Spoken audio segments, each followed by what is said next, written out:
নমস্কার প্রিয় দর্শক, আমার বিভিন্ন ভিডিওর নিচে দুজন ব্যক্তি কমেন্ট করেছে যে আমি নাকি ভারতবর্ষের এডুকেশন সিস্টেম শিক্ষা ব্যবস্থাকে আঘাত করছি, আমি নাকি ভারতের শিক্ষা ব্যবস্থাকে অস্বীকার করছি। দেখেন, এর আগে আমি আমার বিভিন্ন ভিডিওর মাধ্যমে ভারতবর্ষের যে পৌরাণিক ধর্মগ্রন্থ, মাইথোলজি, এই জিনিসগুলো তুলে ধরেছি।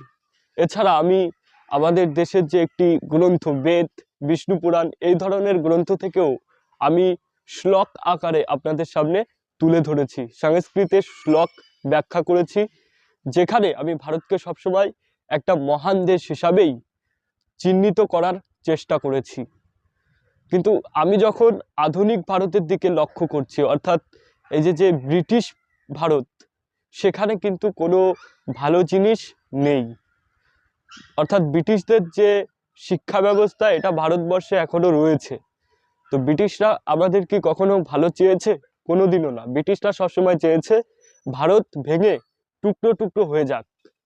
তো এই জন্য ব্রিটিশরা একটি জগা খিচুড়ি কলোনিয়াল মাইন্ডসেটের শিক্ষা ব্যবস্থা এখানে প্রবর্তন করে গেছে, তো যার বিরুদ্ধে আমি কথা বলছি।